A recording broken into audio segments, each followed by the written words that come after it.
트럼프가 이 바쁜 상황에서 가자지구 평화회담에 사인을 하러 갔습니다. 이게 웃기는 거예요. 당사자도 아닌 놈이. 아무튼 혼자서 자기 혼자서 사인하고 마치 협정이 이루어진 것처럼 얘기하고 있는데 뉴스 후에 실제 돌아가고 있는 중동판에 대한 얘기를 다시 분석해 보겠습니다. 네, 트럼프 대통령은 본인이 이스라엘과 하마스 간의 휴전 협상을 이끌어낸 당사자라고 생각을 하고 있기 때문에 본인이 직접 이미 이집트의 중재로 다 끝이 났지만 이제 가서 생색을 내고 싶어 했어요. 요거 그래서 사진 찍으려고. 요거. 네, 내가 직접 날아가가지고 서명을 할 것이다라고 얘기를 했고요. 실질적으로 이집트로 날아갔습니다. 그래서 LCC 이집트 대통령 그리고 마크롱 얘는 마크롱은 또 왜 따라와? 네, 마크롱 프랑스 니네 나라 IMF는 해결해 지금. 를 비롯해서 카타르 국왕 그리고 팔레스타인 자치정부 수반 해서 유럽과 중동의 정상 30여 명을 다 불러 모았어요. 불러 모아가지고 거기서 이렇게 사인을 했습니다. 이게 마동석이 이 대림동 마을 들어가갖고 싸우고 있는 애들 다 불러 모아갖고 자 이제부터 평화야. 니들 친하게 지내. 둘이 악수해 뽀뽀해. 지금 이거를 시전하고 나가는 거예요 지금. 예, 그러면서 또 이분 너무 오랫동안 이 땅의 많은 가정은 진정한 평화의 하루를 잊고 살았다 이러면서 이스라엘 국회 연설도 했어요. 예, 이거는 사실 이제 이집트를 방문해서 국가 정상들하고 이 이후에 우리 가자지구를 어떻게 재건할 거고 이 이후의 계획에 대해서는 우리 다 같이 관심을 좀 가지고 내가 하는 일에 힘 좀 실어줘라고 얘기를 한 다음에 이스라엘로 가서 이스라엘 의회에서 연설을 했어요. 근데 이스라엘로 넘어간 부분에는 굉장히 좀 정치적인 이유가 있는 게 이게 휴전을 반대하는 극우 장관들이 3명이 있습니다. 네타냐후 총리와 연립정부를 이끌고 있는 그 극우 정당의 대표들인데 이 사람들은 휴전이고 나발이고 무조건 팔레스타인 주민들 싹 몰아내야 돼라고 얘기를 하면서 휴전하는 순간 네타냐후 너 우리가 연정 깨면 너 총리 안 되는 거 알지? 너 총리 자리에서 끌어내려버릴 거야 라고 계속해서 협박을 하고 있는 상황입니다. 그래서 제가 봤을 때는 네타냐후가 난 미쳐버리겠어, 쟤네들 때문에. 나는 대통령님 말씀대로 휴전하고 싶어요. 트럼프 근데 말대로. 쟤들이 안 됐잖아. 대통령님 직접 와서 손을 좀 봐주셔야 될 것 같습니다라고 제가 봤을 때는 물밑에서 SOS를 청하지 않았을까. 그래서 그래? 그러면 지금까지 내가 중동 특사하고 내가 국무장관 그다음에 이런 애들만 보내는데 내가 직접 갈게. 이래서 간 것 같습니다. 지 얼굴 보면 이스라엘 실권을 쥐고 있는 우파 장관들이 그러니까 연립여각 지도자들이 트럼프 왔으니까 바로 네타냐후를 도와가지고 중동의 평화를 끌어와야지. 이거 착각입니다. 어차피 걔네들은요 트럼프 너도 우리가 끌어내릴 수 있어라고 생각하고 있어요. 아니 진짜 미친놈들인 게 이 사람들은 어떻게까지 얘기한 줄 아세요? 팔레스타인인들을 추방해야 되는 굉장히 좋게 표현한 거예요. 얘들은 뭐라고 얘기하냐면 다 죽여버려야 돼 라고 얘기하는 애들이에요. 진짜로. 사실 다시 못 돌아오게 나라가 될 수 없게끔 인종청소를 하려고 하는 놈들입니다. 실제로 인종청소를 해야 된다 그러고 본인들이 계속 얘기했던 사람들이고 지금 이스라엘이 우리가 생각할 때 그냥 이스라엘 하나로 뭉뚱그려 있지만 이 이스라엘의 근본적인 문제가 뭐냐면은 우리 안에도 극우들이 있는 것처럼 이스라엘 안에도 극우가 있고요. 진보 좌파가 있어요. 그리고 외부 유대인 세력 있잖아요. 소위 말해서 전 세계를 끌어간다고 하는 그 돈 많은 쪽. 그 돈 많은 쪽에도 우파가 있고 좌파가 있는데 지금 이제 좌파나 진보적인 유대인들은 뭘 생각하냐면 이러다가 국제사회에서 이스라엘이 진짜 왕따가 되거나 진짜 미움을 받으면 그 트라우마가 있어요. 다시 유대인 학살이 벌어질 수도 있고 유대인이 다시 정말 전 세계로부터 왕따를 당하는 일들이 얼마든지 가능하기 때문에 그걸 생각하는 거예요. 그걸 생각해서 적절한 선에서 그런 국제 여론이라든지 이런 것들을 다 생각하면서 가는데 극우 애들은 그런 생각이고 나발이고 없어요. 자, 이거를 근본적으로 좀 살펴보자면요. 이스라엘이 미국의 영향력을 막강하게 미치고 있다는 거는 여러분들이 다 알고 계실 거예요. 이스라엘이 아니고 정확하게 표현하셔야 돼요. 이스라엘의 유대인 유대 자본. 세력들, 유대 자본들이 그 유대 자본들이 집중돼서 모여 있는 게 월가고 그 안에 좌파와 우파로 세력이 나눠져 있습니다. 그러니까 좌파는 우리가 알고 있는 조지 소로스 같은 금융 사냥꾼들, 요 사람들이 이제 이스라엘 안에서도 좌파인 거고요. 미국에서도 좌파인 거고요. 극우파들은 사실은 극우는 트럼프하고 접점이 없었어요. 그 전에 있었던 극우들은 카지노 재벌들이나 뭐 리조트 재벌들을 하고 있던 온건한 우파들하고 트럼프 1기 때는 손을 잡았습니다. 근데 2기 때는 그걸 확장하기 위해서 극우가 들어간 거고 그 영향으로 나타난 게 지금 이 마가 세력들 같은 미국 내 극우 행동파애들이 트럼프를 현재 지원하고 있는 겁니다. 1기 때 트럼프는요, 팔레스타인을 강제로 평화협정 시키고, 대사관 세워주면서 니네들끼리 알아서 해. 무력 개입 안 할 거야. 라는 축으로 지금 그 이스라엘 정책을 풀어갔어요. 팔레스타인 정책을. 그때까지만 해도 그 팔레스타인인들에 대한 지금과 같은 무력 침공 같은 건 없었다는 거지. 근데 2기 때는요, 극우들이 이걸 잡았기 때문에 우리가 팔레스타인 쫓아서 지금 쫓아내고 이 작업하고 있는데 이란이 건드려. 트럼프 폭격해줘. 라고 하니까 트럼프가 폭격까지 해줘버린 거예요. 그러니까 트럼프도 사실은 이스라엘을 움직일 수 있는 게 아니라 이스라엘의 우파가 트럼프의 현재 지지층을 쥐고 있고 마찬가지로 트럼프가 지지율이 떨어지고 있기 때문에 우파의 말을 안 들어둘 수가 없는 상황인 겁니다. 지금 이란을 폭격해줘라고 해서 폭격을 하긴 했지만 추가로 이집트도 폭격해줘라면 미국은 또 해줄 거예요. 그리고 그걸 과시하기 위해서 트럼프를 불러들인 겁니다. 우리 이스라엘 현재 우파들은 트럼프를 이렇게 좌지우지할 수 있어라는 모양을 내세워 놓은 거예요. 문제는 트럼프가 앞으로도 계속 해봤듯이 이란을 폭격하거나 또는 이집트를 폭격하거나 이런 방식으로 해갖고 이스라엘만을 위한 정책 또는 무력을 확산할 수 있냐? 없다는 거예요. 이미 군사적으로 장악력이 떨어지고 있고 이제 어떻게 해서든 군사적 개입을 줄여나가려고 하는 트럼프의 입장에서는 더 이상 중동 문제에 개입한다는 게 어렵습니다. 문제는 뭐냐면 항상 개입할 거야라는 여지를 안고 있다는 거지. 이스라엘이 우파에 장악돼 있는 동안에는. 그렇게 되다 보니까 이스라엘을 제외한 나머지 국가들이 다 뭉치고 있는 거예요. 그동안 그나마 중립을 지켰던 아랍에미레이트나 카타르나 사우디 같은 나라들도 야, 이스라엘 못 믿겠어. 미국이 이란도 패잖아. 또 틀리면 이라크도 팰 거야.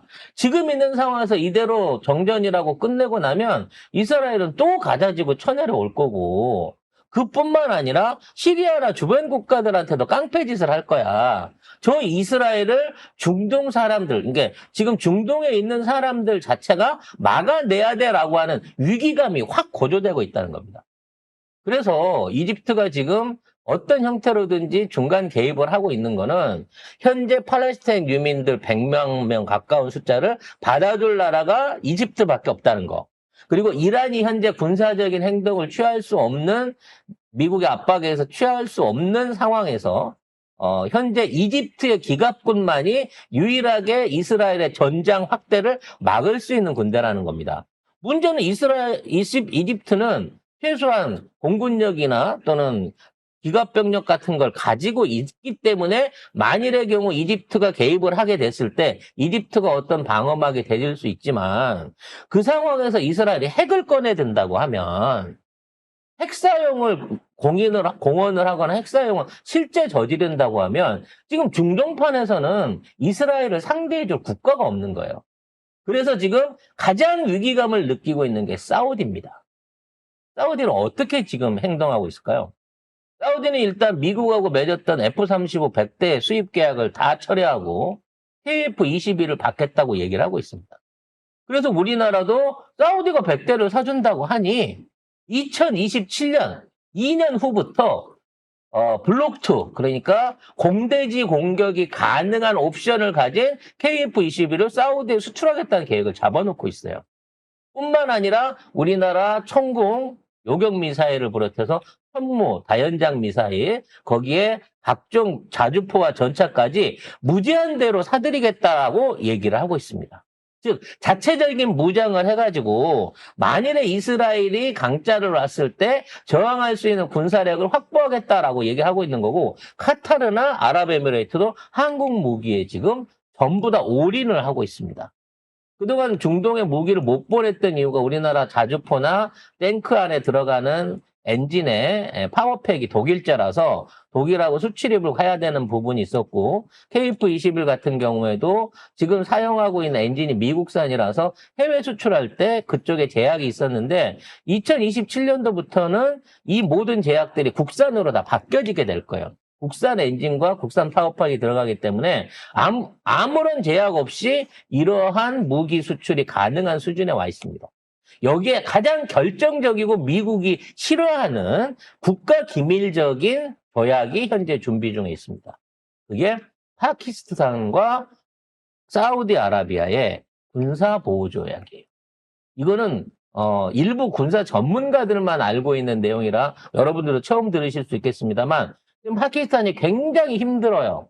일단 중국이 돈을 안 주고 워낙 많이 중국이 1대1로 파키스탄의 그 재정을 파괴시켜 나가고 힘들기도 한데, 지금 인도랑도 전쟁 중이죠. 심지어 아프가니스탄이랑도 전쟁 중이에요. 방글라데시도 호시탐탐 전쟁을 노리고 있습니다. 그래서 지금 파키스탄이 너무 힘들어. 근데 파키스탄이 가진 강점이 있죠.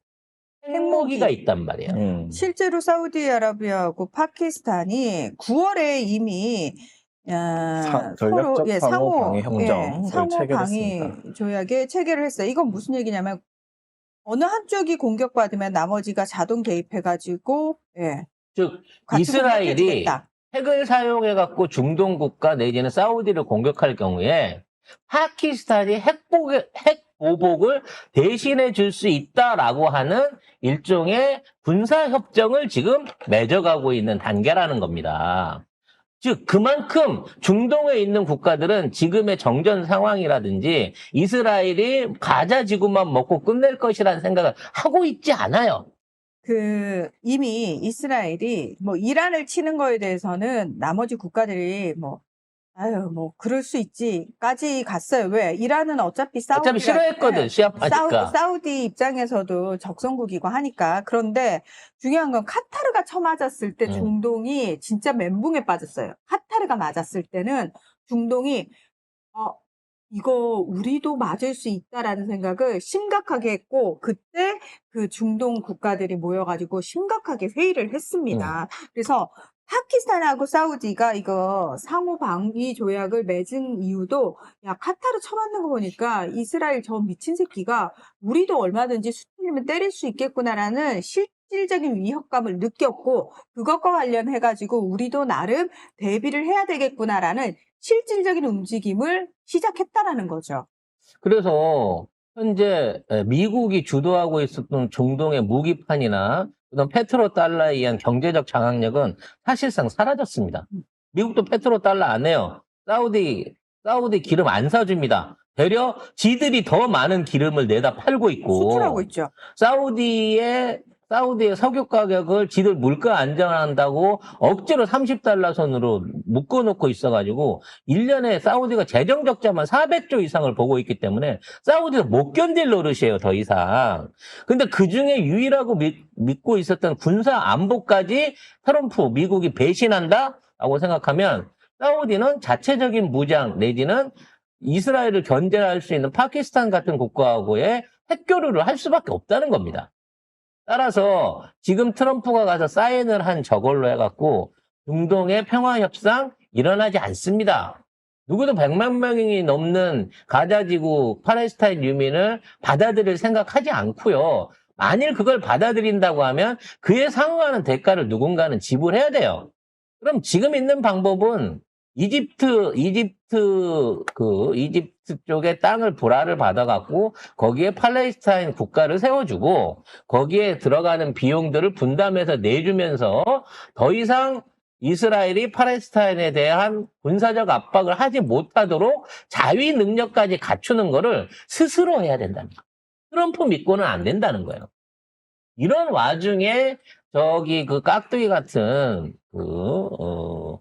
마카롱이, 예, 마카롱 과자 같은 마카롱이 자꾸 저기에 끼어들어 있는 건 뭐냐면 저러한 프로젝트가 진행되는 과정 중에 엄청나게 많은 군사적인 이권들과 그다음에 건설이라든지 인프라 구축이라든지 이런 것들이 시작될 가능성이 높기 때문에 그거를 어떻게든 먹고 싶은 거예요. 지금 유럽에서도 우리나라 무기들을 원하고 있잖아요. 근데 그 무기를 절대 한국산을 들여오면 안 된다고 지랄지랄하는 게 프랑스입니다. 왜냐면 지들은 무기 만들 능력이 하나도 없지만 프랑스가 주변 국가들, 그러니까 유럽에서 자체적으로 만들어갖고 하는 비용이 한국산을 사다 쓰는 것보다 10배 이상 든다는 걸 알면서도 우리가 직접 해야 돼라고 하는 얘기는 뭐냐면 한국이 들어와서 그 시장을 장악을 해버리면 영영 이거를 돌이킬 수 없게 된다는 걸 알고 있기 때문이에요. 지금 미국의 유럽의 군사 상태가 얼마나 심각하냐면 독일 안에서 이제 독일도 포탄이 필요해요. 그래서 포탄 200만 발을 확보하기 위한 계획을 세웠는데 이 포탄 한 발 확보에 들어가는 예산을 한 발당 1,000만 원을 잡았어요. 물론 국제시세는 한 150이나 200만 원이면 하는데 얘네들은 직접 만들어야 되는 거야. 그걸 사오는 게 아니라 지네가 200만 발 이상을 생산해서 비축할 수 있는 전체적인 예산을 한 발당 거의 1,000만 원, 200억 유로 가까운 돈을 잡은 거예요. 근데 우리나라에서 사가면 얼마다? 수출가로 50만 원이면 사가거든. 20배의 돈을 더 들여서라도 유럽이 자체적으로 무장을 하고 있다라고 하겠다라고 하는 얘기야. 그건 뭐냐면 독일은 지네가 포탄 공장을 만들면 유럽 전역에 팔아먹을 수 있으니까 비싸게 들어도 괜찮아요.